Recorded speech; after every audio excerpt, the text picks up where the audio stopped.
Olá, Bruno. O meu nome é Tiago. Isso aconteceu há mais de 30 anos atrás. Na época, eu já tinha bastante tempo que estava trabalhando na estrada. Eu era caminhoneiro desde os 22 anos. Conhecia cada buraco da Dutra, cada posto do Anhanguera. Era uma vida dura, mas eu gostava. Gostava da liberdade, só eu e o caminhão na estrada. Naquela época, eu fazia uma rota fixa entre São Paulo e o interior. Eu sempre descarregava no mesmo depósito em uma cidade pequena, perto de Sorocaba. O dono do depósito era gente boa, mas o que mais me animava mesmo era que ali perto morava uma família que eu conhecia há mais de 15 anos. O polaco e sua esposa Cíntia tinham um sítio a uns 5 quilômetros do depósito. Eu conheci eles em uma época que meu caminhão quebrou bem na frente da propriedade. O polaco saiu para me ajudar, me deu abrigo por 2 dias até chegar ao guincho.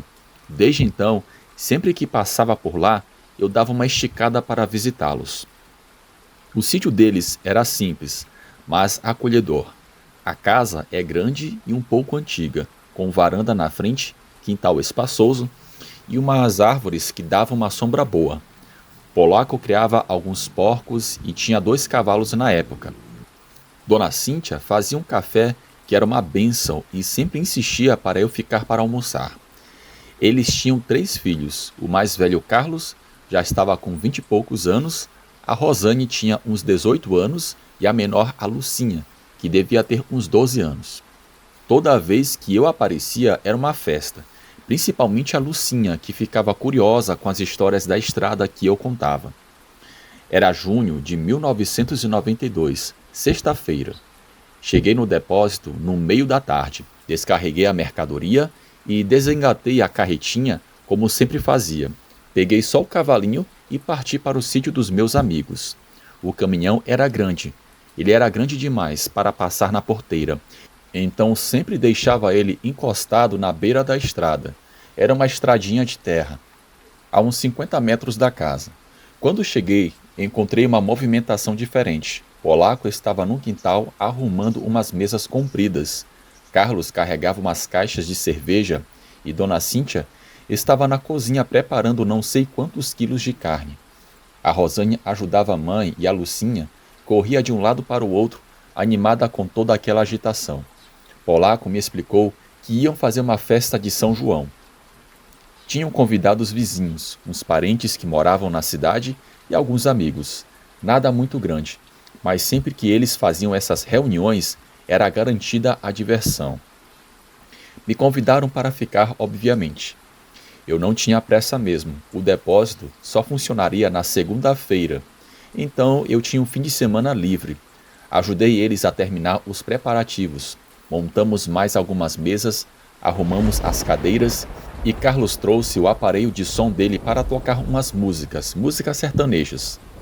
O pessoal começou a chegar umas 6 horas da tarde. Primeiro vieram os vizinhos mais próximos. Um homem que tinha um sítio do lado chegou com a sua família toda. Depois apareceram os primos do polaco que moravam na cidade, alguns amigos da Rosane e até o padre da igreja local deu as caras. A festa estava muito boa. O polaco tinha caprichado no churrasco, Dona Cíntia fez farofa, vinagrete, aqueles quitutes típicos de festa junina e de roça. Teve até quadrilha, com direito a Lucinha puxando todo mundo para dançar. O pessoal estava descontraído, bebendo cerveja, conversando, rindo alto, mas nenhum de nós imaginava que infelizmente todo aquele clima de festa mudaria para um clima de terror. Eu fiquei batendo papo com o seu Antônio sobre as dificuldades da vida no campo. Ele me contava que a seca dos últimos anos tinha prejudicado muito a plantação, que estava pensando em vender algumas cabeças de gado. Conversa de interior, sabe? Coisas simples, mas que faziam sentido. A noite foi passando e a animação só aumentava. Carlos tinha colocado umas músicas do Chitãozinho e Chororó, depois passou para umas músicas mais antigas do Tião Carreiro e Pardinho. Todo mundo se divertindo. Deve ter dado umas 10h30 quando a Lucinha veio correndo até mim. Disse que tinha visto uma coisa estranha perto do meu caminhão. No começo eu não dei muita atenção. Criança sempre vê coisas. Mas ela insistiu que tinha algo grande se mexendo por lá. Olhei na direção da estradinha, mas estava escuro demais para ver alguma coisa. A lua estava quase nova, então a noite estava bem fechada. Falei para ela não se preocupar, que devia ser algum bicho solto do mato. Mas aí o seu Antônio também disse que tinha visto um vulto por ali. E Carlos confirmou. Disse que de longe parecia um cachorro grande, mas que tinha achado estranho porque não conhecia nenhum cão daquele tamanho na região. Foi quando decidimos prestar mais atenção. Alguns homens se levantaram e ficaram olhando na mesma direção do caminhão. A música continuava tocando, mas algumas pessoas já tinham notado nossa movimentação e começaram a se aproximar para ver o que estava acontecendo. Era quase 11 horas da noite quando todos nós vimos. Tinha algo ali, algo grande, escuro, que se movia devagar ao redor do meu caminhão. De longe no escuro, realmente parecia um cachorro, mas era muito grande. Polaco foi buscar uma lanterna na casa. Quando voltou e acendeu o foco na direção da criatura, ela parou de se mexer. Ficou imóvel por uns segundos como se estivesse nos observando também. Foi aí que aconteceu. A coisa começou a correr na nossa direção. E naquele momento todos nós percebemos que aquilo não era um cachorro. Era algo muito maior e muito assustador. Corria como se estivesse apoiado nos cotovelos. Tinha pelos pelo corpo, mas não era muito. Era alto, devia ter mais ou menos 1,70 m, isso ele de 4. Polaco gritou para todo mundo entrar em casa. Mas não precisava nem gritar, o pânico tomou conta de todo mundo instantaneamente. As mulheres gritaram, as crianças começaram a chorar, os homens empurraram todo mundo em direção à varanda. Foi uma correria desesperada. 20 pessoas tentando entrar ao mesmo tempo pela porta da casa. Cadeiras viraram, mesa foi derrubada, cerveja se espalhou pelo chão. Dona Cíntia puxava a Lucinha pelo braço, a Rosane ajudava uma senhora mais velha a entrar e a subir os degraus da varanda. Conseguimos entrar todos, mas o desespero continuava enorme. Polaco trancou a porta e empurrou o sofá da sala para escorar a porta. Carlos foi buscar mais móveis para reforçar uma barricada. Seu Antônio e eu ajudamos a bloquear as janelas com o que tinha pela casa. Enquanto isso, a criatura tinha chegado no quintal. Dava para ouvir ela lá fora, pisando pesado, derrubando coisas, farejando. O som das garras arranhando o chão de cimento era algo assustador. Alguns dos convidados tinham se escondido debaixo da cama, outros ficaram ajoelhados rezando. A Lucinha chorava grudada na mãe. Pela fresta da janela, conseguimos ver quando a criatura chegou perto da mesa do churrasco. Ela começou a revirar tudo, jogando comida no chão, virando os pratos, espalhando a farofa. Não parecia estar com fome, parecia estar destruindo tudo por pura maldade mesmo. O mais impressionante era o tamanho da criatura. Era realmente enorme, eu acho que maior que um touro. Os braços eram compridos como de um gorila. A cabeça era maior que a de um ser humano, com aspecto canino. Depois de alguns minutos revirando a comida, ela se aproximou da casa. Começou a bater na porta, dando patadas.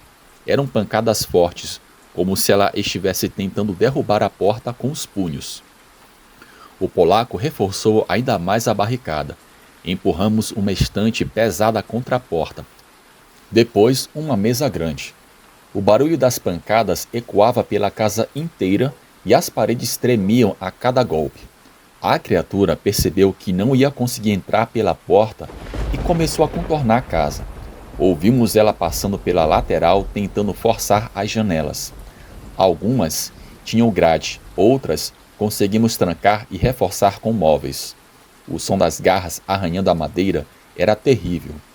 Em determinado momento, ela voltou para o quintal e pegou uma das mesas da festa.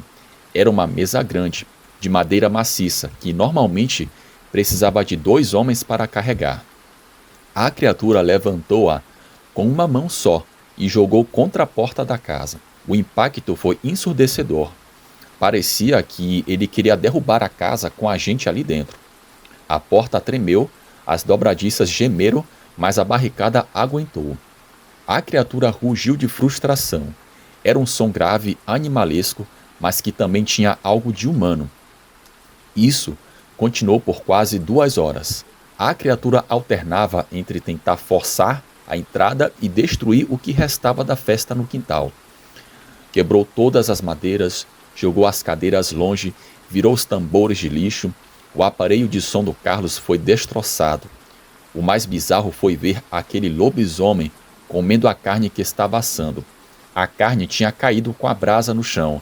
Ele começou a comer a carne com brasa e tudo. Dentro da casa, ninguém falava nada. Só se ouvia o choro do pessoal. Eu ficava alternando entre a janela da frente e dos fundos, tentando acompanhar os movimentos da criatura. Seu Antônio estava grudado na parede, com os olhos arregalados. Nunca tinha visto um homem tão assustado. Carlos tentava confortar a irmã menor, mas ele mesmo estava tremendo. Dona Cíntia rezava sem parar, abraçada com algumas mulheres e convidadas. Foi só depois das 2 da manhã que a criatura pareceu desistir. Os barulhos lá fora foram diminuindo. As pancadas na porta cessaram. Ficamos em silêncio absoluto por uns 15 minutos, sem ninguém ter coragem de se mexer. Polaco foi o primeiro a se levantar. Caminhou devagar até a janela da frente e espiou pela fresta. Depois de um tempo, ele acenou para nós que aparentemente não tinha mais nada lá fora. Mas mesmo assim, ninguém quis sair da casa naquela noite. Só depois de muito tempo, alguns dos convidados foram embora correndo para os seus carros assim que Polaco abriu a porta. Nem pararam para se despedir, só queriam sair dali o mais rápido possível. Eu fiquei no sítio até o amanhecer. Eu dormi no sofá da sala, mas na verdade eu nem consegui relaxar direito. A família toda passou a noite inteira acordada também. Quando o sol nasceu, saí para ver os estragos. O quintal estava completamente destruído. Mesas quebradas, cadeiras jogadas ao longe, comida espalhada por todo lado. O aparelho de som do Carlos estava em pedaços. Até um dos tambores de lixo tinha sido amassado como se fosse lata de refrigerante. O mais impressionante eram as pegadas. Eram pegadas enormes de um animal. As pegadas seguiam do meu caminhão até a casa. Depois contornavam a propriedade e sumiam em direção ao mato. Polaco tentou seguir o rastro, mas as marcas desapareciam quando chegavam na grama mais alta. Meu caminhão não tinha sido danificado, mas dava para ver que a criatura tinha ficado um bom tempo ao redor dele. Tinha arranhões na lataria, marcas de garras no para-choque, nada que comprometesse o funcionamento, mas era uma prova de que realmente tinha acontecido.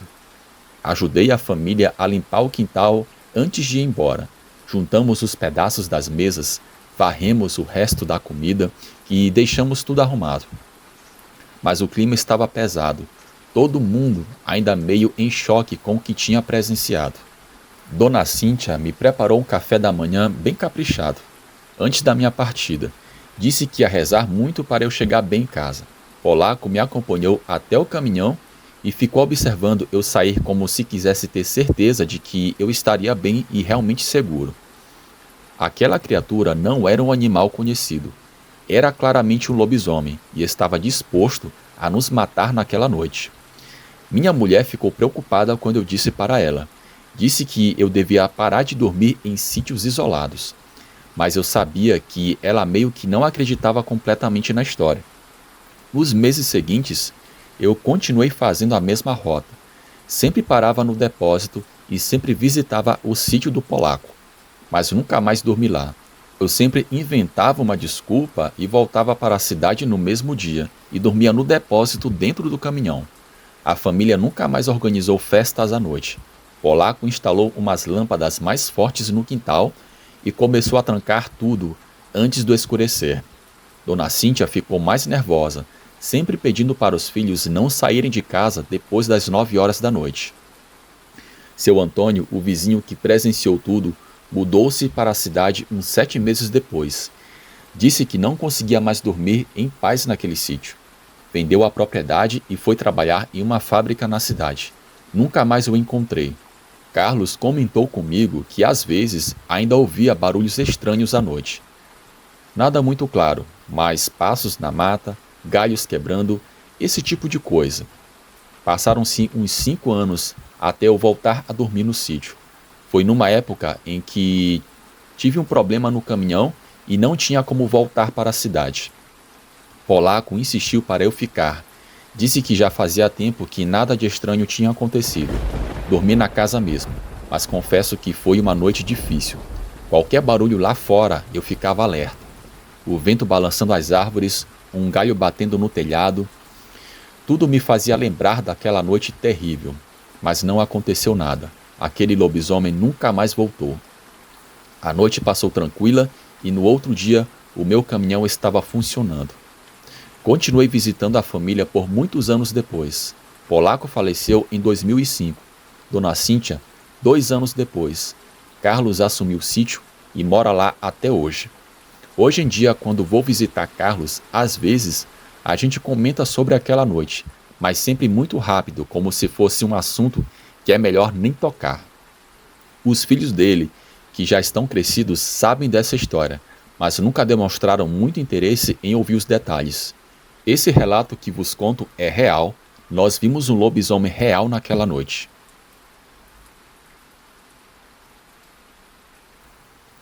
Olá, Bruno. Peço que você troque o meu nome ao narrar a minha experiência. Isso aconteceu há uns 5 anos, quando eu tinha 22 anos.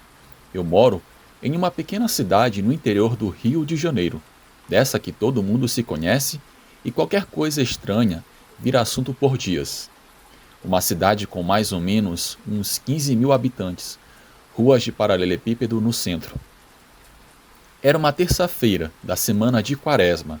Lembro bem porque a minha avó sempre ficava lembrando que nessa época os demônios ficam mais soltos, procurando quem não está com Deus.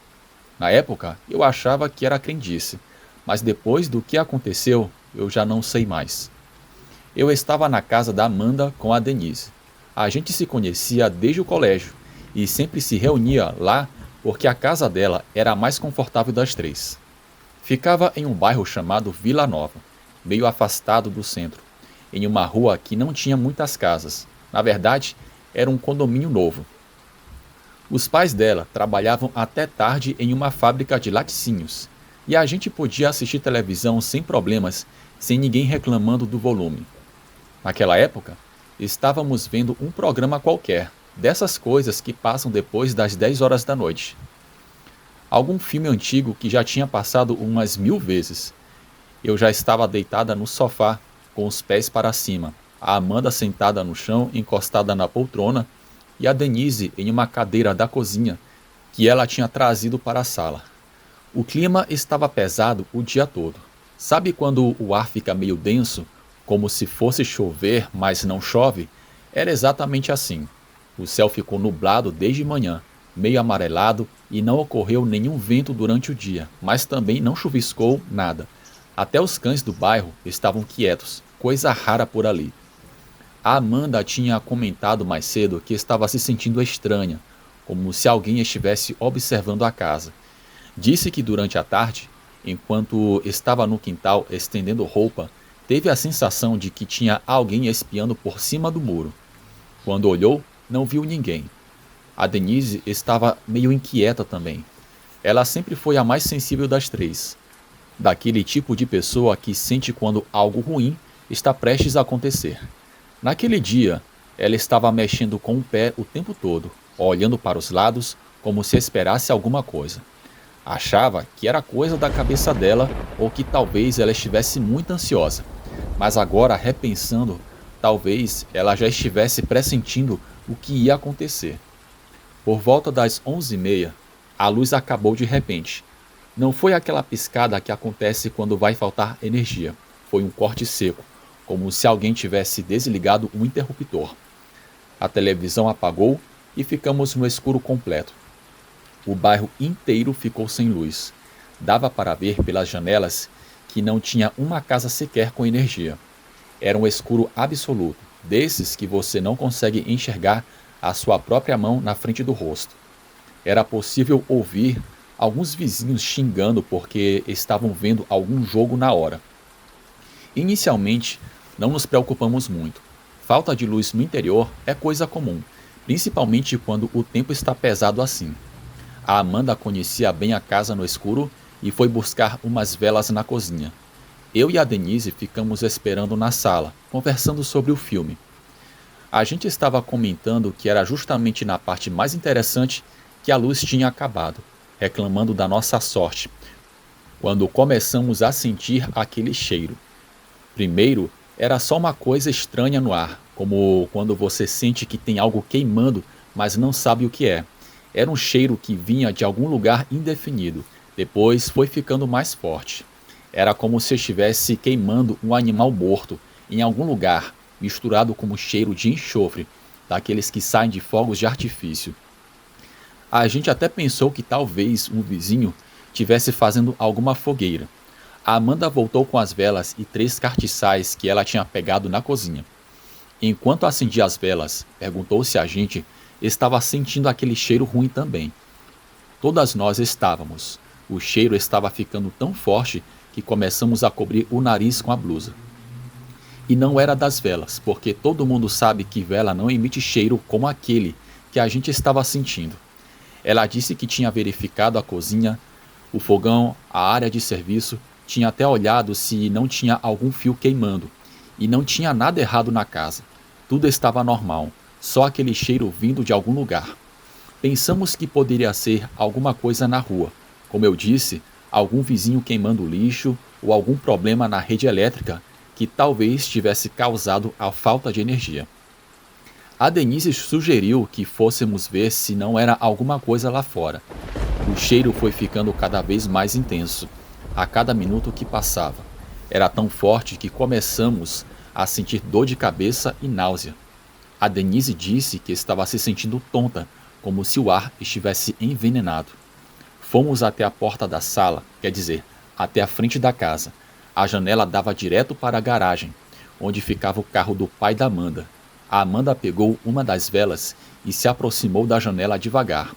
Abriu a cortina, só uma fresta, e olhou para fora.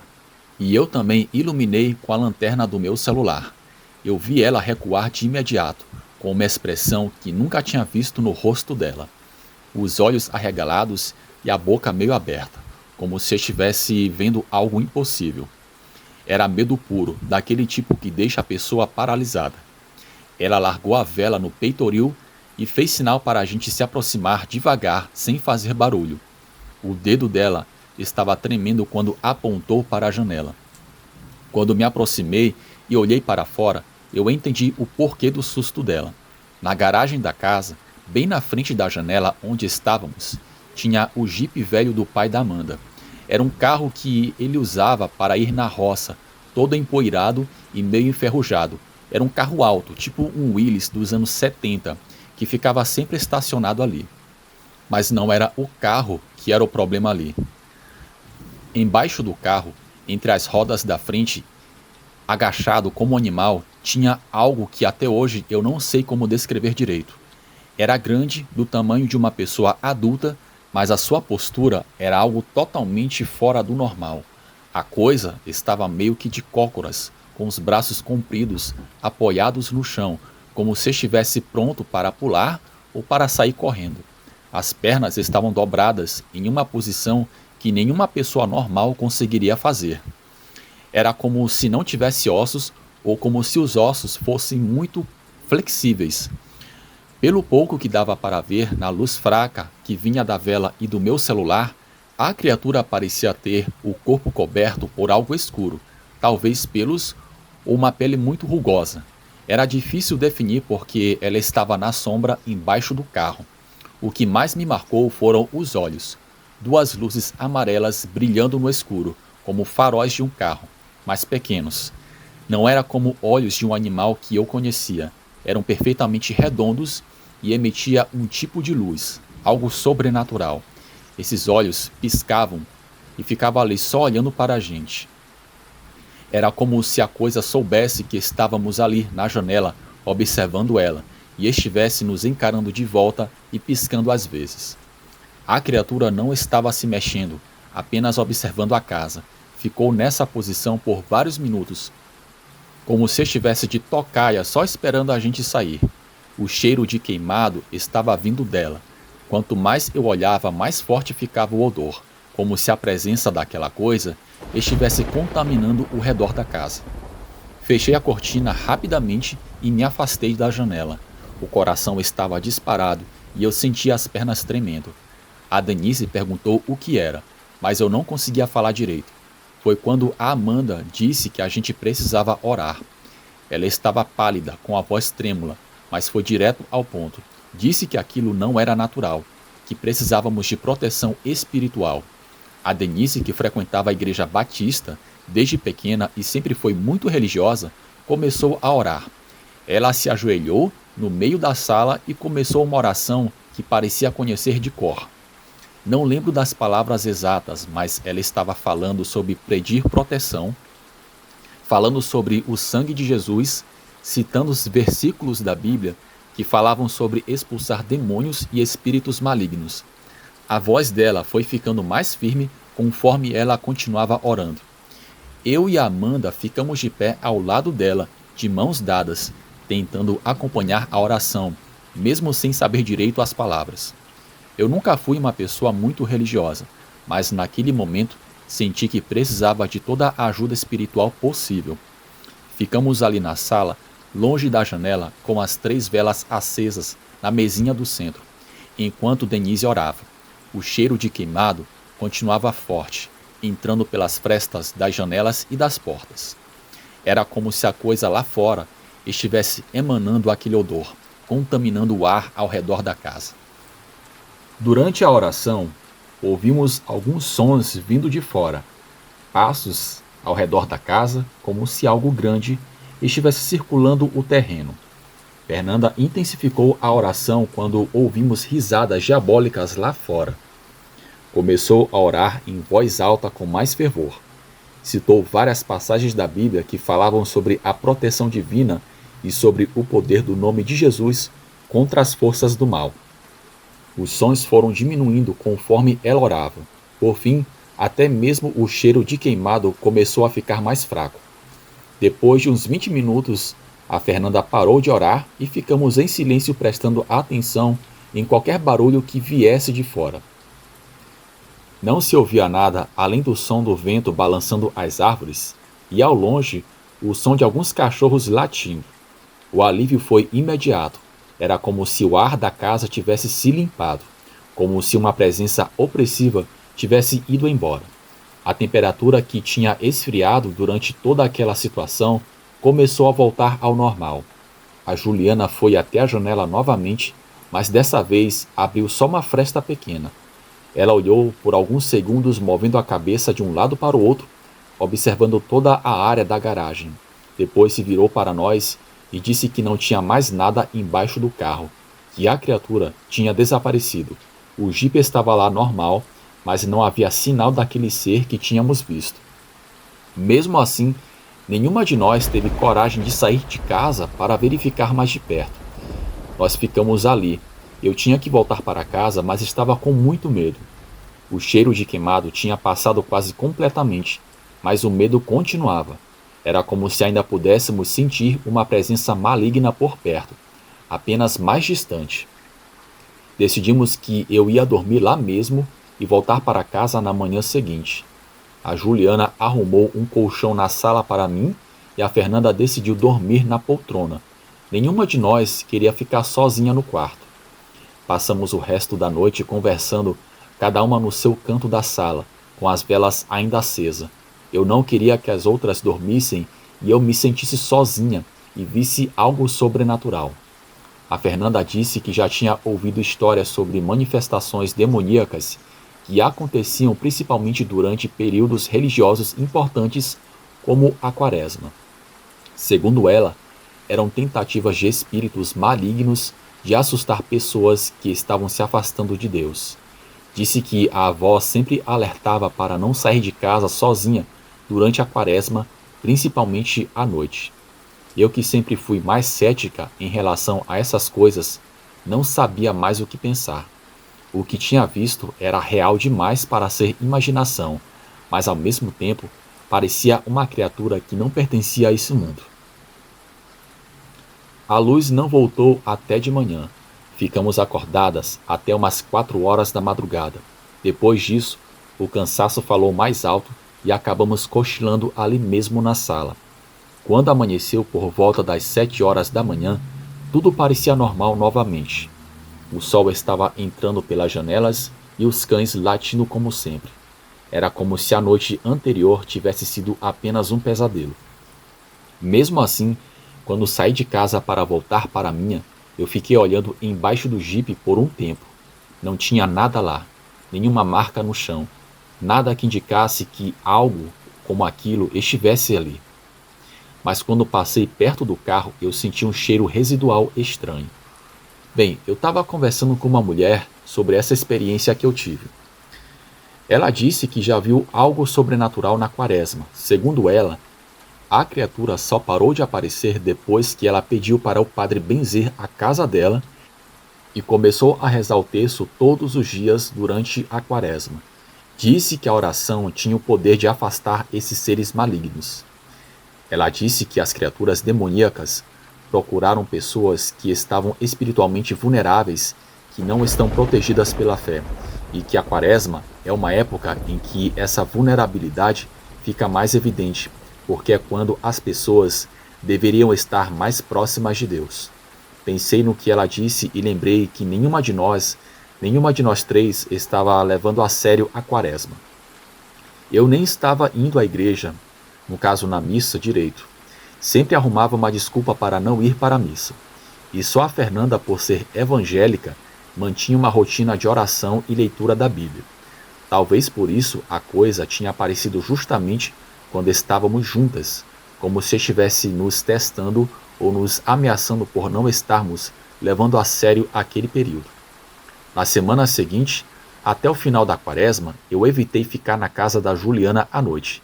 Quando encontrava com elas, sempre perguntava se tinha visto alguma coisa estranha, mas ela disse que não. A casa tinha voltado ao normal como se nada tivesse acontecido. A Fernanda comentou que depois daquela noite tinha intensificado suas orações e que sentia uma proteção maior ao redor dela. Começou a ler a Bíblia todos os dias e a participar mais ativamente dos cultos na igreja. Disse que a experiência tinha fortalecido a sua fé de uma forma que nunca tinha imaginado. E vale ressaltar que ela é da Batista, uma igreja que não tem a crença da quaresma, mas mesmo assim ela ficou muito assustada com o que aconteceu com a gente.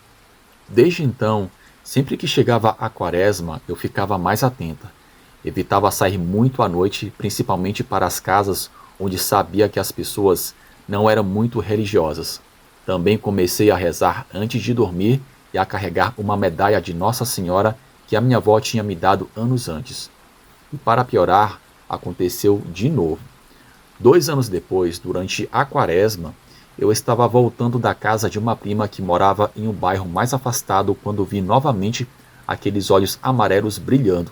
Dessa vez, era no meio de um terreno baldio, a uns 100 metros da estrada, longe de qualquer coisa. Eu acelerei o passo e fui embora, rezando durante todo o caminho até em casa. Mas deu tempo de ver que era a mesma coisa. 2 pontos de luz amarelos brilhando no escuro só me olhando, na altura que deveria ser de algo que estava agachado. Quando cheguei em casa, contei para minha mãe o que tinha visto.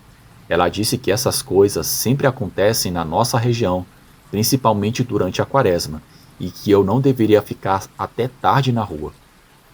Minha mãe contou que quando ela era criança, na década de 60, essas aparições eram mais comuns.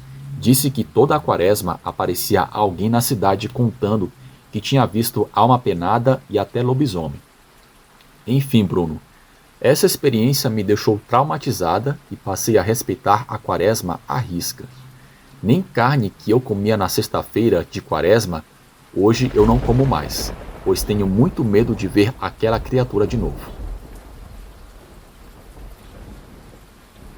Boa noite, pessoal.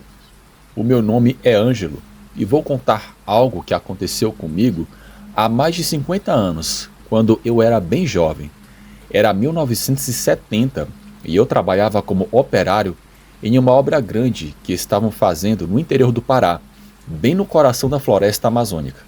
Então senta, que a história que eu vou contar é longa. A empresa estava construindo uma estrada que ligaria duas cidades pequenas da região. O projeto era ambicioso para a época e eles precisavam de muita gente. Eu vim do Ceará em busca de trabalho melhor, assim como dezenas de outros rapazes que também estavam sem perspectiva de vida nas suas terras natais. O pagamento era bom, quase o dobro do que eu ganhava na roça, e a promessa era de que a obra duraria pelo menos 2 anos. A viagem até lá foi uma aventura por si só. Peguei um ônibus até Belém, depois uma balsa que subiu o rio por 3 dias e, por último, uma caminhonete que me deixou no meio da mata, em uma estrada de terra que mais parecia trilha de animal. Quando finalmente cheguei no local da obra, eu entendi por que estavam pagando tão bem. Era literalmente no fim do mundo, no meio do nada.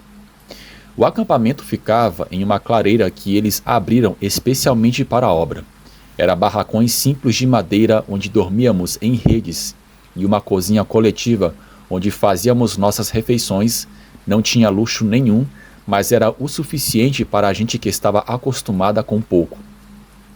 Havia um barracão para ferramentas, outro para escritório e um terceiro que servia como enfermaria e depósito de mantimentos. A floresta ao redor era densa e fechada, o tipo de mata que você entra 5 metros e já não consegue ver a clareira. Durante o dia, o barulho era constante, macacos gritando, pássaros cantando, insetos zunindo e o som das motosserras e tratores trabalhando. Logo nos primeiros dias, eu percebi que algo estava errado naquele lugar. Os operários mais antigos evitavam falar sobre certas coisas, mas eu notava que muitos abandonavam o trabalho sem explicação aparente. Sempre que alguém saía, diziam que era por causa da saudade da família ou porque tinha arranjado coisa melhor em outro lugar. Mas a forma como eles iam embora, sempre de madrugada e sem se despedir direito, me deixava desconfiado. O estranho é que a rotatividade era alta demais, mesmo para os padrões da época. Em 2 semanas que eu estava lá, vi pelo menos 8 homens irem embora. Alguns eu nem tinha tido o tempo de conhecer direito. Chegavam numa segunda-feira e já estavam fazendo as malas na quinta-feira seguinte. Eu estava lá há 2 semanas no acampamento quando comecei a ouvir os primeiros barulhos estranhos. Era sempre de madrugada, entre 2 para 4 horas da manhã. Parecia o som de alguém caminhando descalço ao redor dos barracões, mas quando eu saía da rede para verificar, não encontrava ninguém.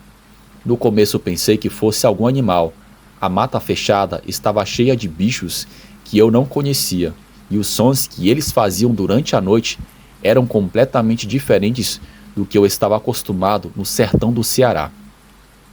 Eu também cheguei a pensar que poderia ser algum peão que estava indo para o mato se aliviar. Uma noite, o som ficou mais próximo. Eram passos lentos, como se a pessoa estivesse se escondendo. O barulho começou do lado de fora do meu barracão e foi contornando toda a construção, devagar, como se quem estava lá fora quisesse ter certeza de que todos estavam dormindo.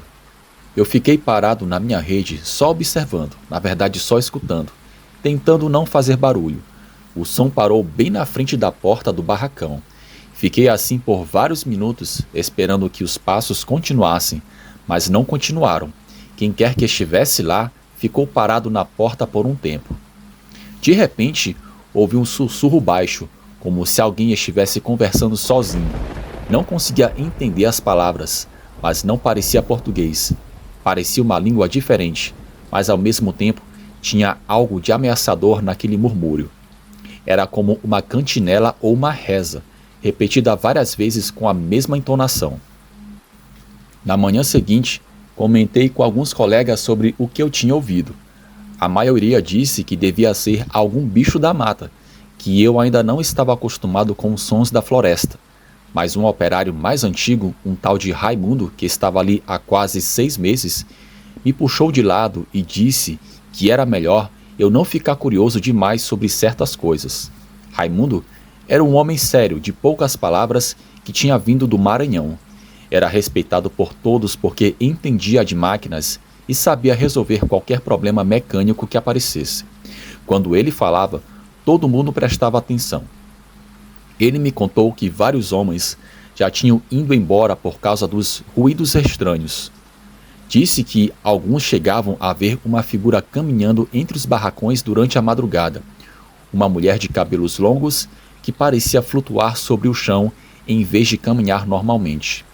Raimundo disse que no começo ele também achava que eram histórias de gente com medo da mata.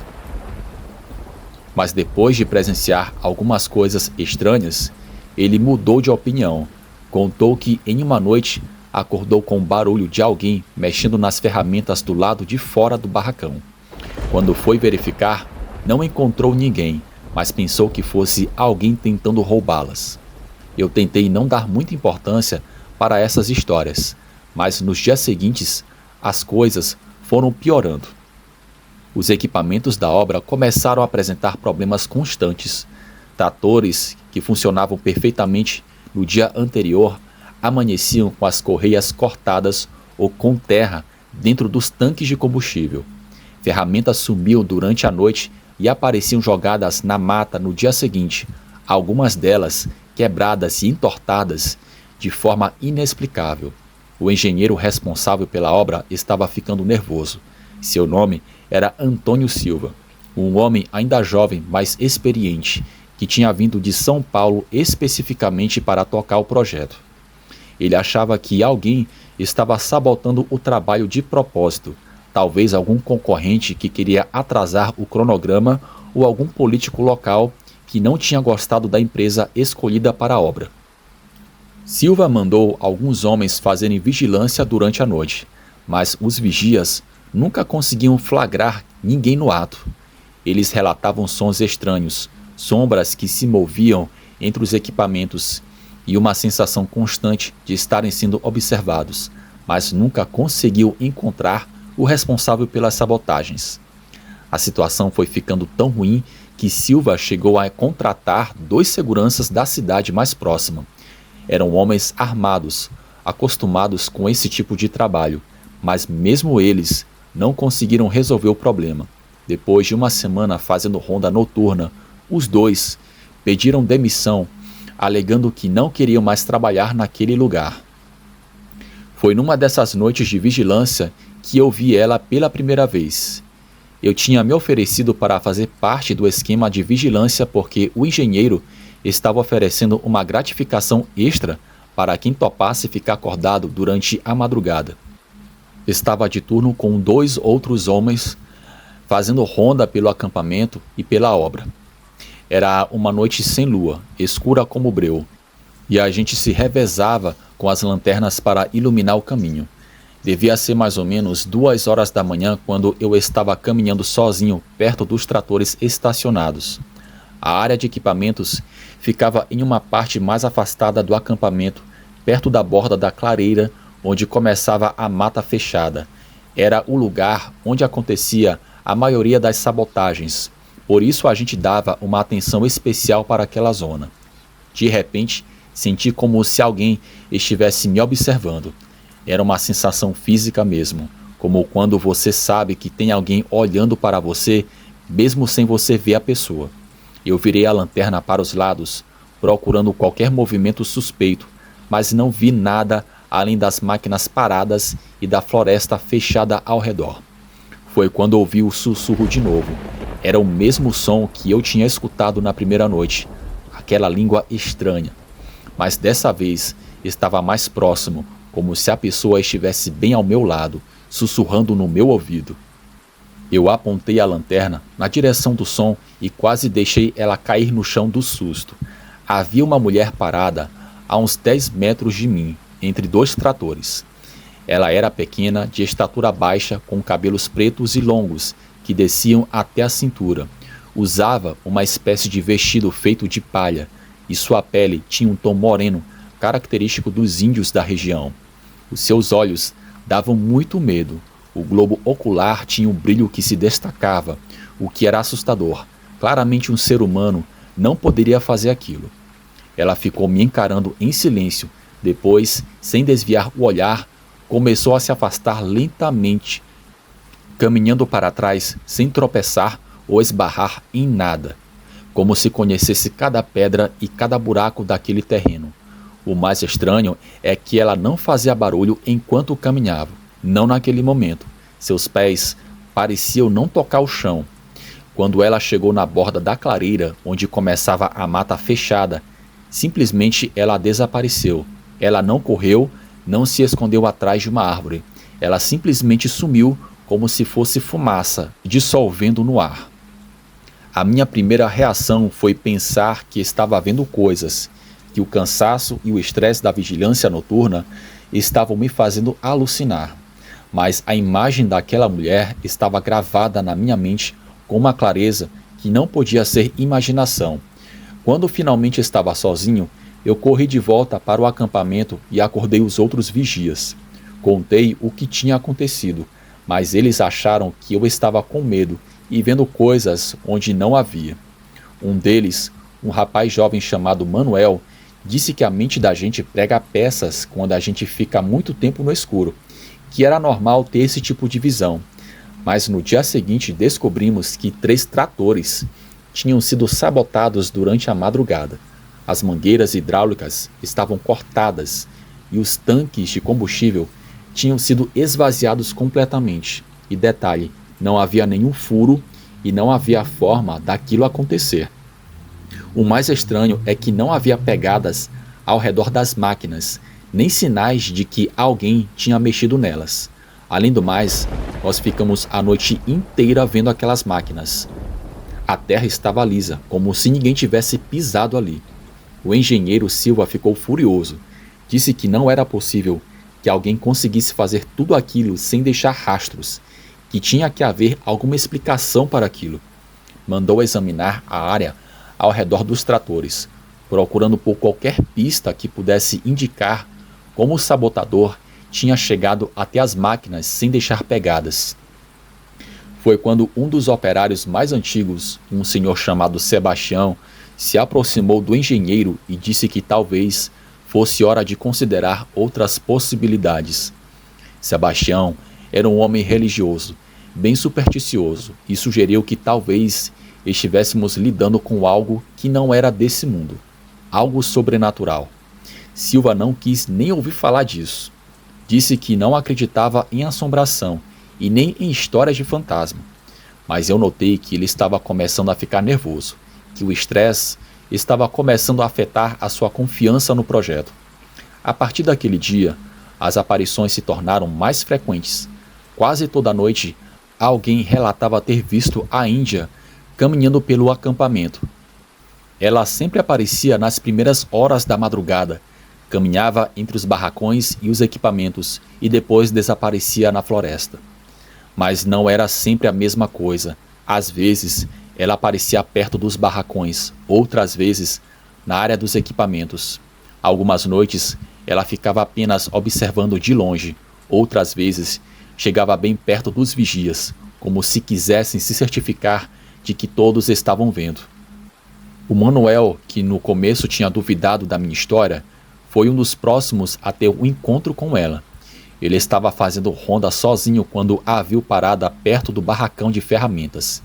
Disse que ela ficou olhando para ele por vários minutos. Depois, entrou no barracão como se fosse a dona do lugar. Quando Manuel finalmente reuniu coragem para seguir ela, encontrou o barracão vazio, mas todas as ferramentas estavam organizadas de um jeito completamente diferente. Martelos, chaves, alicates, tudo estava arrumado em fileiras, como se alguém tivesse passado horas organizando cada peça no seu devido lugar. Porém, algumas delas tinham sumido inexplicavelmente. Os operários começaram a ficar nervosos. Alguns diziam que ela era um fantasma.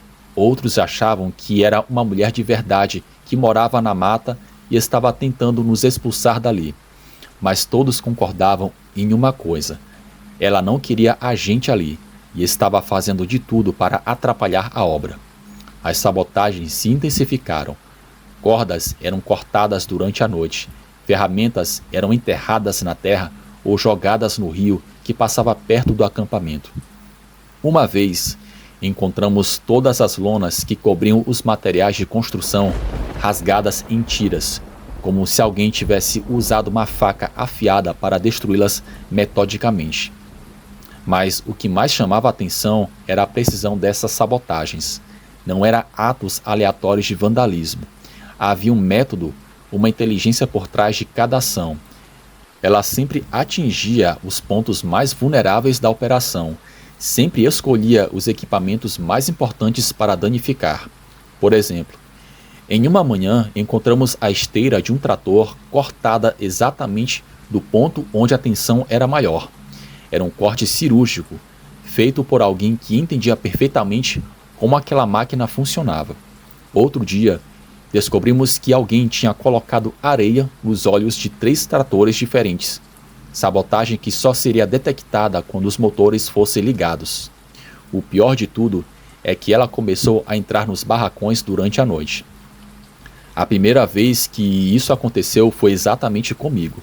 Eu estava dormindo quando senti alguém sacudindo a minha rede devagar, como uma criança quando quer acordar os pais. Abri os olhos e ela estava ali, parada ao meu lado, me olhando com aqueles olhos brilhantes e assustadores. Dessa vez, eu consegui vê-la com mais detalhes. Sua pele tinha várias marcas e cicatrizes, como se tivesse sofrido gravemente algum ferimento. Havia cortes antigos no rosto e nos braços, marcas que pareciam ter sido feitas por facas ou outros objetos cortantes. O vestido que ela usava estava rasgado e sujo, manchado com algo escuro que podia ser lama ou sangue. Seus cabelos tinham folhas secas e galhos pequenos emaranhados, como se ela morasse na mata há muito tempo. Outro detalhe horripilante era a expressão em seu rosto. Não era exatamente raiva e nem tristeza.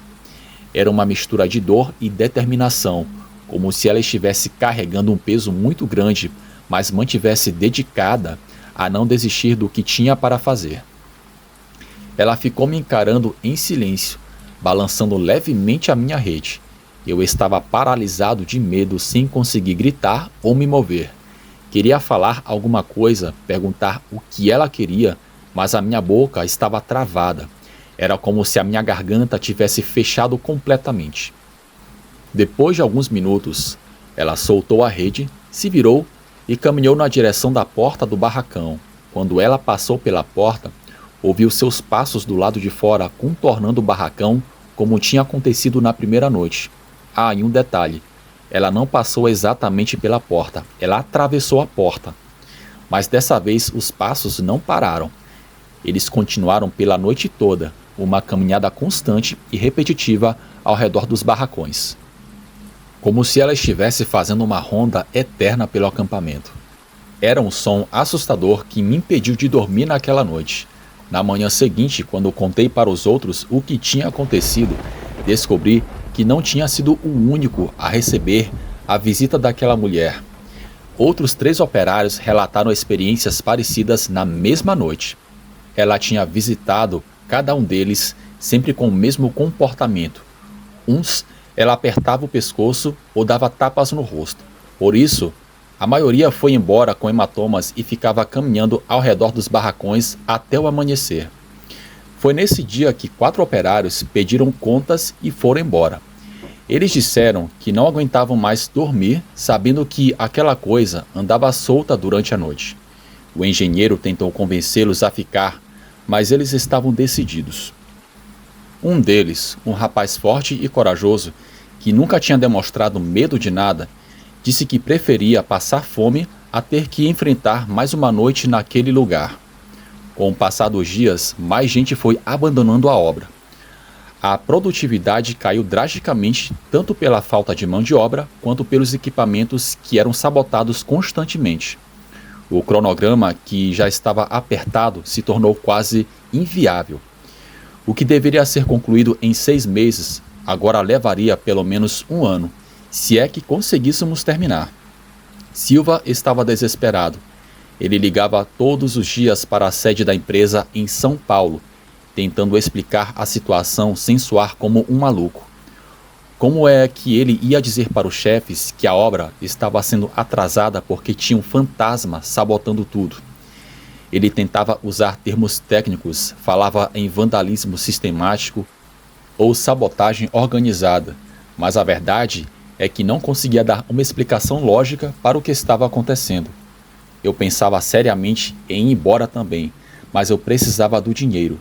Tinha família no Ceará dependendo do que eu mandava todo mês, e não podia me dar ao luxo de sair sem ter outro trabalho garantido. Além disso, uma parte de mim estava curiosa para entender o que realmente estava acontecendo ali. Foi então que decidi tentar entender melhor o que estava acontecendo.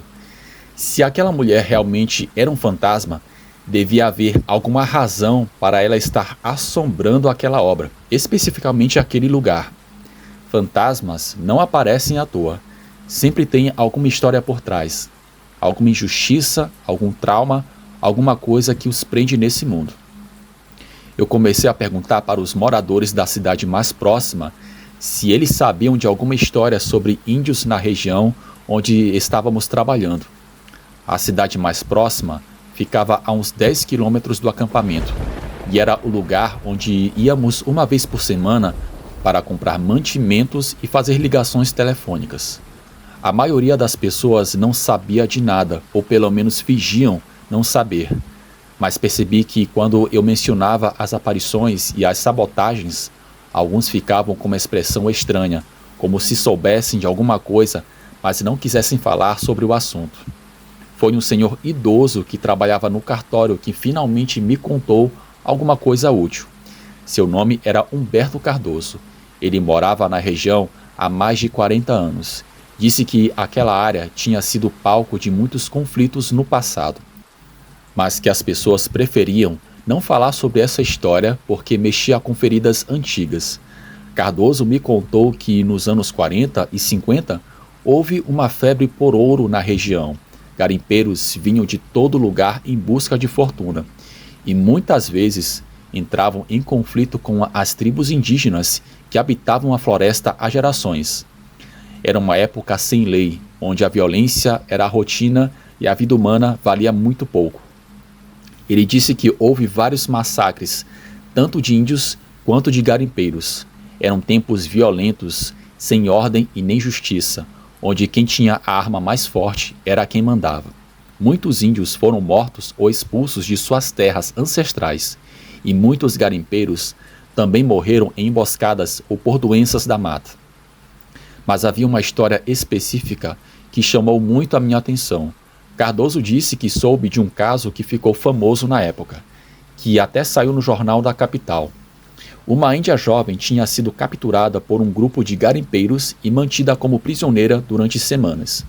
Segundo o relato que constava nos documentos oficiais, ela tentou fugir várias vezes, mas sempre era capturada e punida brutalmente. Os garimpeiros a usavam como escrava doméstica e para outros propósitos que Cardoso não quis especificar, mas que eu já podia imaginar. Na última tentativa de fuga, um dos garimpeiros a matou. O caso chegou até as autoridades porque um comerciante da cidade tinha presenciado parte dos acontecimentos e fez uma denúncia anônima. Mas na época a justiça não funcionava bem na região, especialmente quando se tratava de crimes contra índios.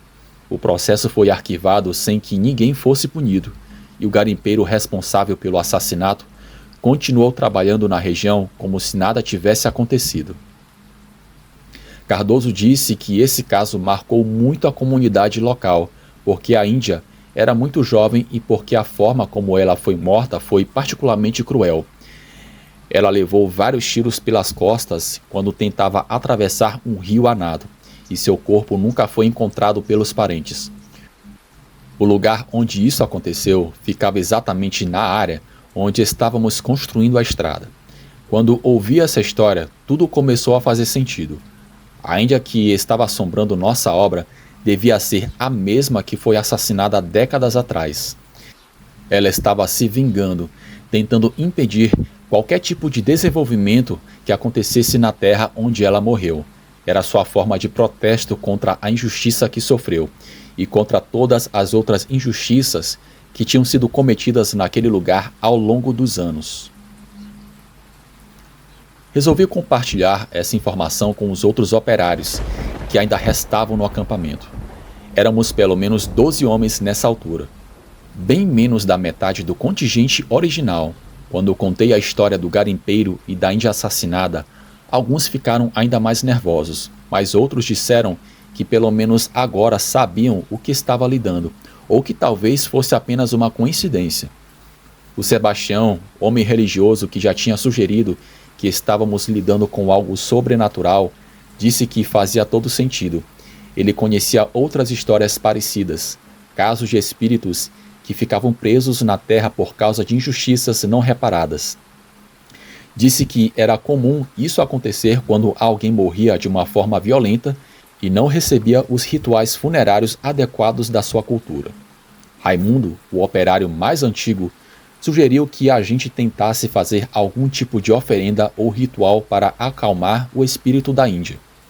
Ele disse que tinha ouvido falar de casos parecidos em outros lugares e que às vezes essas coisas funcionavam. A ideia era mostrar respeito pela memória dela e pedir perdão pelas injustiças que ela tinha sofrido. Decidimos tentar. Fomos até a cidade no fim de semana e conseguimos algumas frutas, flores e velas.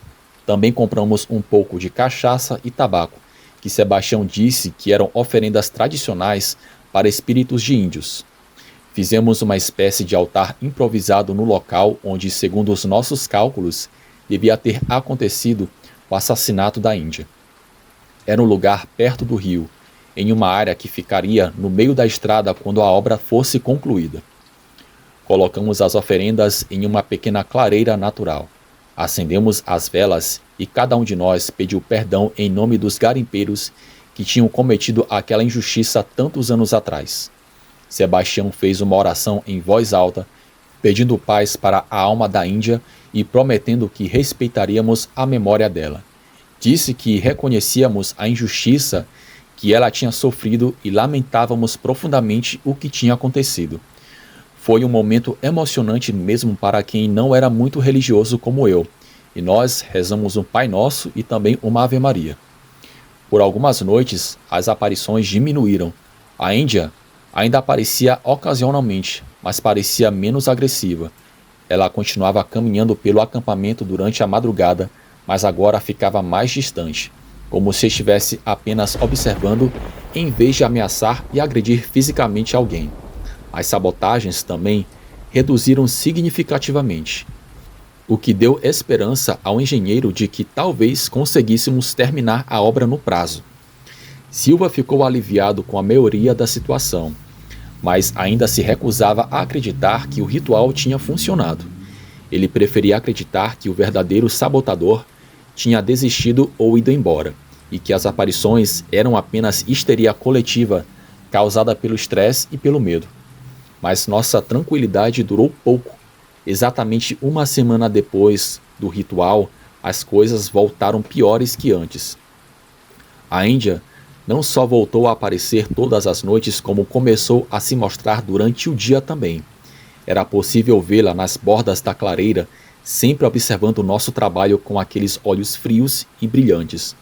Às vezes, ela ficava parada por horas no mesmo lugar, como uma estátua, apenas nos observando, e quando a gente chegava perto dela, ela sumia como se fosse fumaça. Uma vez, um operário foi nadar em um rio às 5 horas da tarde, um rio que passa perto dali, e viu uma figura feminina debaixo d'água que puxou seu pé tentando afogá-lo. Por sorte, ela conseguiu sair da água e viu aquela índia subindo o rio e correndo por cima da água até desaparecer. Os operários ficaram extremamente nervosos com essas aparições diurnas. Uma coisa era ver um fantasma durante a madrugada, quando todo mundo estava sonolento e a imaginação ficava mais ativa. Outra coisa completamente diferente era vê-la em plena luz do dia, clara e nitidamente como uma pessoa viva. O pior é que ela parecia estar ficando mais sólida e mais real. No começo, quando eu a via durante a noite, ela tinha uma aparência meio etérea, como se fosse feita de névoa ou fumaça. Agora, ela parecia tão real quanto qualquer pessoa normal, exceto pelos olhos brilhantes e pelo fato de que não fazia barulho enquanto caminhava algumas vezes. Os equipamentos passaram a apresentar falhas inexplicáveis mesmo quando estavam sendo operados. Tratores paravam de funcionar do nada, retroescavadeiras se recusavam a ligar e houve casos de operadores que juravam ter sentido as máquinas sendo controladas por uma força externa, ou simplesmente máquinas que ligavam sozinhas. Um dia, o Manuel estava operando uma motosserra quando a máquina simplesmente travou no meio de um corte. Ele disse que sentiu como se alguém estivesse segurando a lâmina com as mãos, impedindo que ele continuasse cortando. Quando olhou ao redor, viu a Índia parada a poucos metros dele, observando seu trabalho com uma expressão de puro ódio. O mais aterrador aconteceu em uma tarde de quinta-feira. Eu estava operando uma escavadeira quando senti que alguém tinha subido na máquina comigo. A cabine da escavadeira era pequena. Tinha espaço apenas para uma pessoa, então era impossível que alguém tivesse entrado sem eu perceber. Mas quando eu olhei para o lado, ela estava sentada lá em um espaço que não deveria existir, bem ao meu lado, me encarando com aquela expressão de ódio que me gelou o sangue. Dessa vez, ela estava diferente das outras aparições. Seu vestido estava manchado com algo que parecia sangue e seus cabelos estavam emaranhados com terra e folhas secas. Pela primeira vez, eu conseguia sentir o cheiro dela, o odor forte de terra úmida que me fez dar náuseas. Ela ficou me olhando por alguns segundos, depois levantou a mão e me deu 2 socos. Seus lábios se mexeram como se estivesse falando alguma coisa, mas eu não conseguia ouvir nada por causa do trabalho do motor da escavadeira. Pelo movimento da boca, parecia que ela estava repetindo a mesma palavra várias vezes, mas eu não fazia ideia do que ela estava falando. De repente, os controles da máquina começaram a se mover sozinhos. A lança da escavadeira se levantou e começou a girar descontroladamente, ameaçando atingir outros operários que trabalhavam próximo. Eu tentava controlar a máquina, mas era como se ela tivesse vontade própria, como se alguém mais forte que eu estivesse operando os controles. E eu senti alguém atrás de mim me enforcando, me dando tipo um mata-leão, só que não havia nenhum braço ao redor do meu pescoço. A escavadeira começou a se mover sozinha, avançando na direção dos outros operários que correram para se proteger. Eu gritava para todo mundo sair da frente, mas ao mesmo tempo tentava desesperadamente desligar o motor. Nada funcionava. Era como se a máquina tivesse sido possuída por uma força sobrenatural. Foi quando ela desapareceu de repente e no mesmo instante eu recuperei o controle da escavadeira. Consegui frear a máquina a poucos metros de onde estava o Sebastião, que tinha tropeçado na pressa de fugir. O motor morreu sozinho, deixando o silêncio pesado sobre toda a clareira. Todos os operários se reuniram ao meu redor, perguntando o que tinha acontecido. Alguns me xingavam perguntando se eu estava louco. Eu estava tremendo tanto que mal conseguia descer da máquina e o meu nariz estava sangrando do soco que ela me deu. Quando finalmente contei o que tinha acontecido, percebi pelo olhar de todos que aquilo tinha sido a gota d'água. O engenheiro chegou correndo, perguntando por que o trabalho tinha parado. Quando soube do incidente com a escavadeira, sua expressão mudou completamente. Pela primeira vez desde que eu o conhecia, vi medo real nos seus olhos. Ele examinou a máquina, verificou todos os controles e sistemas hidráulicos, mas não encontrou nenhum defeito, algo que pudesse explicar o que tivesse acontecido. Naquela noite, houve uma reunião entre todos os operários que ainda restavam. Éramos apenas 8 homens e estava claro que a situação tinha chegado a um ponto insustentável. A Índia não estava mais apenas assombrando o lugar. Ela estava se tornando violenta e perigosa. E a qualquer momento, algum de nós poderia morrer ali e eu não queria que fosse eu. Raimundo sugeriu que talvez o ritual que fizemos tivesse irritado ela ainda mais, em vez de acalmá-la. Sebastião discordou, dizendo que espíritos vingativos, às vezes, ficam mais agitados antes de encontrar a paz. Mas a verdade é que ninguém realmente sabia o que fazer. Foi quando o Silva tomou uma decisão que surpreendeu a todos. Ele disse que ia parar a obra temporariamente e procurar um pajé ou curandeiro da região para tentar resolver a situação. Até então, ele tinha se recusado terminantemente a considerar qualquer explicação sobrenatural, mas os acontecimentos dos últimos dias o fizeram mudar de ideia. Ele disse: "Eu sou um homem da ciência, mas a ciência não consegue explicar o que está acontecendo aqui. Se for preciso buscar ajuda em outras fontes, é isso que eu vou fazer. Não posso colocar a vida de vocês e nem a minha em risco por causa do meu orgulho." No fim de semana seguinte, Silva foi até uma aldeia indígena que ficava a uns 100 quilômetros dali, levando consigo o Sebastião, que conhecia algumas pessoas da região. Eles voltaram na segunda-feira acompanhados de um índio idoso chamado Tuxaua, que era respeitado como pajé e curandeiro. Tuxaua era um homem pequeno e magro. Ele falava português com sotaque carregado, mas se expressava bem. Quando Silva contou toda a história das aparições e sabotagens, o pajé então nos explicou. Ele disse que conhecia a história da Índia assassinada, que o nome dela era Potira, e que ela pertencia à tribo dele.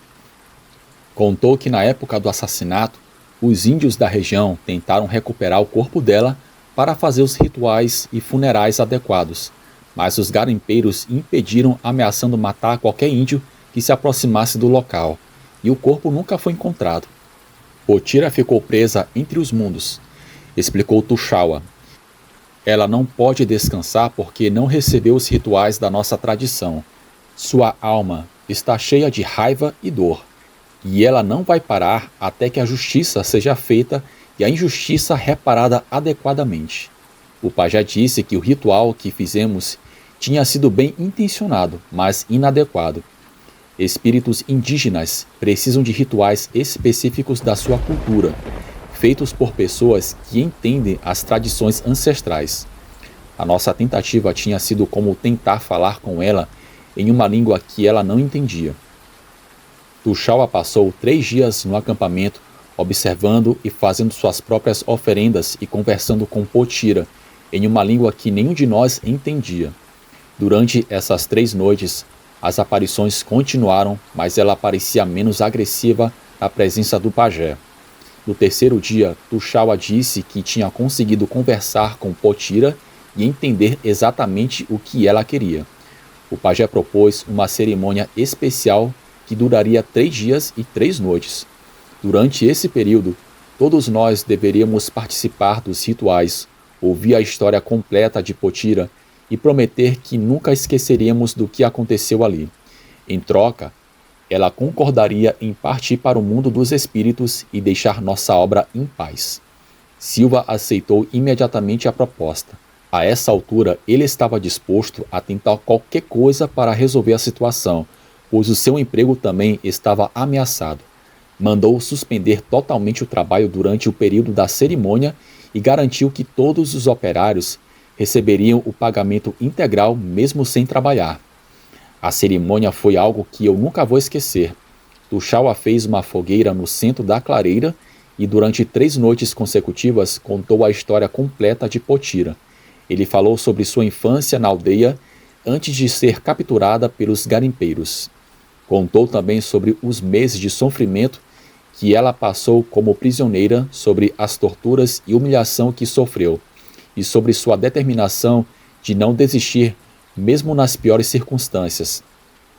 Falou sobre tentativas de fuga, sobre como ela nunca perdeu a esperança de voltar para sua família e sua aldeia. E finalmente contou sobre o dia em que ela foi assassinada, quando tentou atravessar o rio a nado, na última tentativa desesperada de liberdade. Durante essas 3 noites, Potira apareceu várias vezes na borda da clareira, sempre observando a cerimônia em silêncio. A cada noite, ela parecia menos assustadora e mais humana. Tuxaua disse que Potira tinha partido para o mundo dos espíritos, onde finalmente poderia encontrar paz ao lado de seus antepassados. A partir daquela noite, não houve mais aparições e nem sabotagens. Os equipamentos voltaram a funcionar normalmente e conseguimos retomar o trabalho sem problema nenhum, nada sobrenatural. E também os outros peões que chegavam terminaram o serviço, ou seja, muitos deles ficaram até o final porque não viam nada estranho. Terminamos a estrada apesar do atraso, e o projeto foi considerado um sucesso pela empresa. Anos depois, quando eu já tinha voltado para o Ceará, eu soube que outros projetos de desenvolvimento foram realizados na região sem nenhum problema sobrenatural. Era como se Potira, depois de ter sua história reconhecida e sua memória honrada, tivesse finalmente encontrado a paz que procurava há tanto tempo. Essa é a história da Índia do Garimpo, como eu a vivi há mais de 50 anos. O mundo sobrenatural guarda muitos mistérios. Era setembro de 2002 e eu ainda morava no interior do Piauí, em uma cidadezinha que faz divisa com o estado do Maranhão. Eu tinha 20 anos na época e trabalhava em uma borracharia, mas também fazia bicos com carregamento, essas coisas que sempre faz no interior. Foi quando meu amigo Ulisses me ligou de Teresina. Ele tinha ido para a capital estudar, mas o pai dele, seu Casimiro, ainda morava aqui na região. Ulisses me pediu se eu podia dar uma força para o velho para buscar uns porcos que ele tinha comprado. Não era nada demais.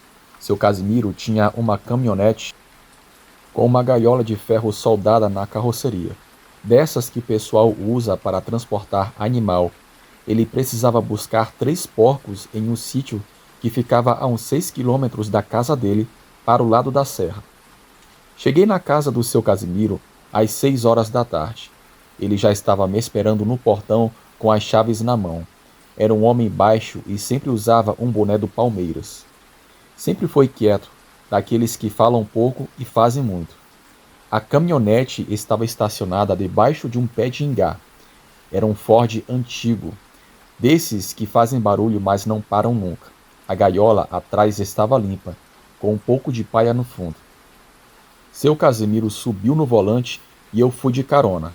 A estrada até o outro sítio era de cascalho, nada que não fosse normal por aqui. Durante o caminho, seu Casimiro me contou que conhecia o Samuel, dono dos porcos, há mais de 20 anos. Falou que era um criador sério, que tratava bem os animais. O preço que tinha conseguido pelos 3 porcos estava bom, e ele queria chegar em casa ainda antes com a luz do dia. O sítio onde estavam os porcos era uma propriedade média, com umas 5 casas pequenas espalhadas pelo terreno. Samuel era um policial militar aposentado. Os 3 porcos já estavam separados em um curralzinho quando chegamos. Não eram muito grandes, mas estavam gordos e pesados. Samuel explicou que eram da raça Landraque, boa para engorda. Carregamos os bichos um por um. Eles faziam aquela gritaria toda, como sempre fazem quando são pegos. O maior dos 3 deu trabalho para entrar na gaiola, mas com jeito conseguimos colocar os 3 lá dentro. Samuel ofereceu um cafezinho antes da gente voltar, mas seu Casimiro disse que preferia ir embora logo, porque não gostava de dirigir no escuro com o animal na carroceria. Os porcos ficavam mais nervosos à noite, e isso dificultava o transporte e a viagem. Em 15 minutos estávamos todos na gaiola da caminhonete, e a gente já estava voltando. Samuel acenou da varanda da casa principal e gritou para seu Casimiro tomar cuidado na estrada. A volta seria pelo mesmo caminho, mas seu Casimiro resolveu pegar um atalho que ele conhecia. Disse que era mais curto e a estrada estava melhor. Tinha usado aquele caminho algumas vezes durante o ano e nunca tinha tido problemas. Saímos da propriedade do Samuel quando o sol já estava se pondo. No interior, quando escurece, escurece rápido. Em meia hora, já estava quase noite fechada. O atalho que seu Casimiro pegou passava por um trecho meio abandonado. Era uma região que tinha sido desmatada anos atrás para fazer uma estrada maior, mas o projeto foi cancelado e sobrou só aquela estrada de terra no meio do nada. Tinha muito entulho dos dois lados da estrada. Resto de construção velha, pedaço de telha, ferro enferrujado, essas coisas que o pessoal joga fora e fica ali anos a fio. Parecia um cemitério de material de construção. Os porcos na carroceria estavam quietos agora. Só se ouvia o barulho do motor da caminhonete e os pneus na terra. De vez em quando, um dos bichos resmungava, mas nada demais. Seu Casimiro dirigia devagar porque, mesmo conhecendo o caminho, à noite qualquer buraco ou pedra pode ser perigoso. A luz do farol iluminava uns 30 metros à frente, não mais que isso. Foi quando a gente estava passando bem no meio daquele monte de entulho que o bicho apareceu. Primeiro, eu vi só um vulto grande saindo de trás de um monte de tijolo quebrado. Pensei que fosse um cachorro grande ou até mesmo uma pessoa. Mas quando a coisa ficou na luz do farol da caminhonete, eu vi que não era nenhuma coisa e nem outra. Era grande, devia ter uns quase 2 metros de altura. Corpo de homem, mas misturado com um cachorro. As pernas eram compridas demais e pareciam viradas ao contrário. A criatura veio correndo direto para a traseira da caminhonete onde estavam os porcos. Os bichos começaram a gritar desesperados, como se soubessem que alguma coisa muito ruim estava acontecendo. Seu Casimiro pisou fundo no acelerador, mas a coisa conseguiu alcançar a carroceria. Ouviu o barulho das garras arranhando o ferro da gaiola. Os porcos estavam em pânico total, se jogando de um lado para o outro. O lobisomem, porque era isso mesmo que estava tentando pegar os porcos, ficou furioso quando percebeu que não conseguia abrir a gaiola. Ele começou a sacudir a caminhonete inteira com as mãos, tentando virar o veículo. Seu Casimiro estava lutando com o volante para não perder o controle. A caminhonete balançava de um lado para o outro, e eu tinha certeza que a gente ia capotar. O barulho que a coisa fazia era terrível, meio rosnado, meio grito de gente. Eu agarrei no painel e fiquei rezando, pedindo a Deus para nos tirar daquela situação. O cheiro em meio dos porcos estava forte dentro da cabine, misturado com o cheiro de poeira que subia da estrada. De repente, o bicho parou de balançar o veículo e pulou para o mato ao lado da estrada. Seu Casimiro não diminuiu a velocidade. Continuou dirigindo rápido, tentando se afastar daquele lugar. Mas a coisa não tinha desistido. Uns 200 metros à frente, quando a gente estava fazendo uma curva, o lobisomem apareceu de novo. Dessa vez, ele estava parado bem no meio da estrada, esperando a gente. As patas traseiras eram diferentes das dianteiras, mais parecidas com pés humanos, só que maiores. Ele ficou ali parado, olhando direto para o farol da caminhonete, como se estivesse desafiando o seu Casimiro a passar por cima dele.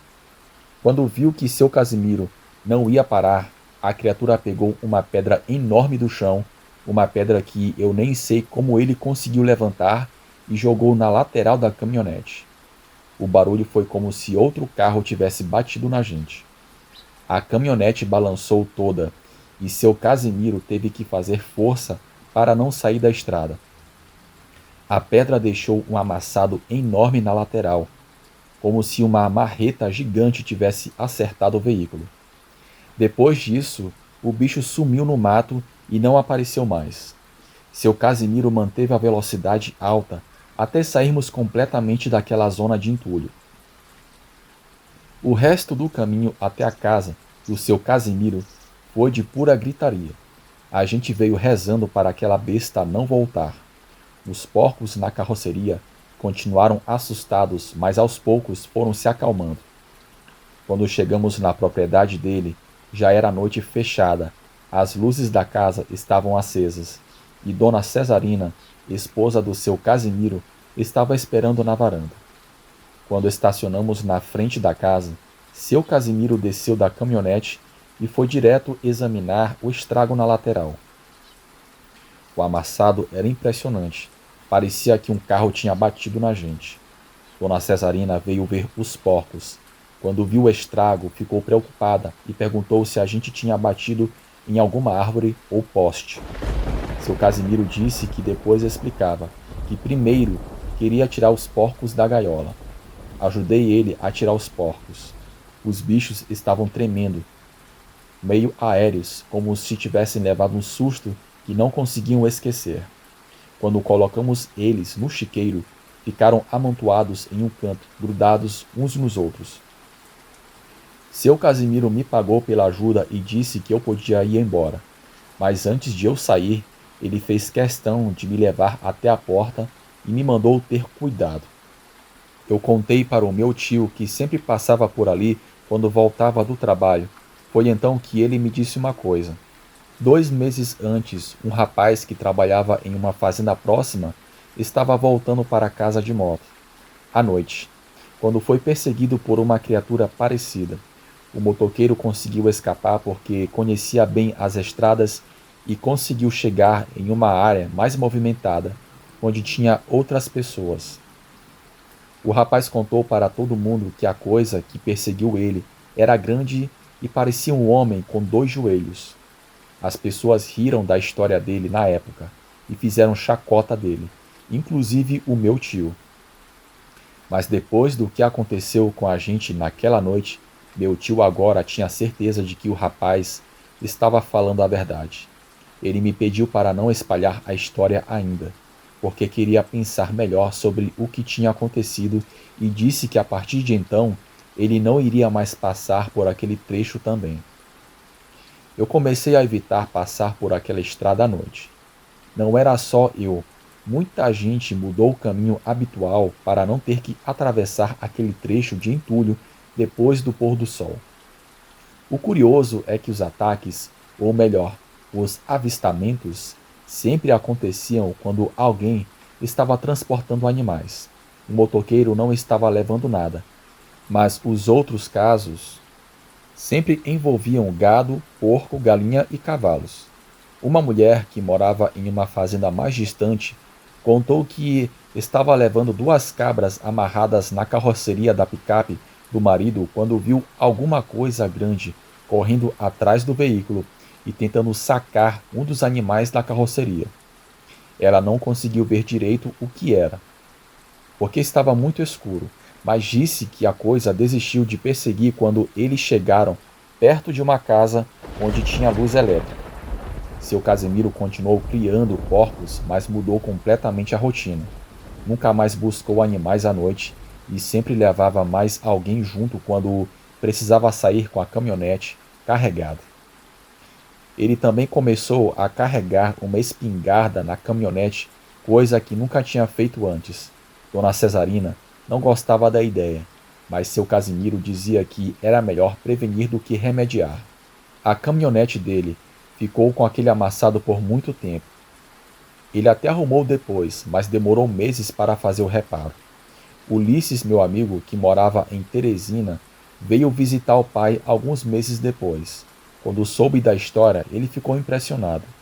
Ele disse que sempre achou que essas histórias de lobisomem eram coisa de filme. Mas quando viu o amassado na caminhonete e ouviu seu Casimiro contar detalhes, ele ficou convencido de que alguma coisa muito estranha tinha acontecido mesmo. Ulisses me procurou para ouvir a minha versão da história. Queria ter certeza de que o pai não estava inventando nada por causa da idade. Quando confirmei tudo o que seu Casimiro tinha contado, Ulisses ficou sem palavra. Não quero convencer a quem está ouvindo a acreditar em mim, mas eu sei e seu Casimiro também sabe, e temos total certeza de que vimos um lobisomem naquela noite, e por pouco ele não fez a gente capotar naquela estrada. É isso aí. Obrigado e boa noite.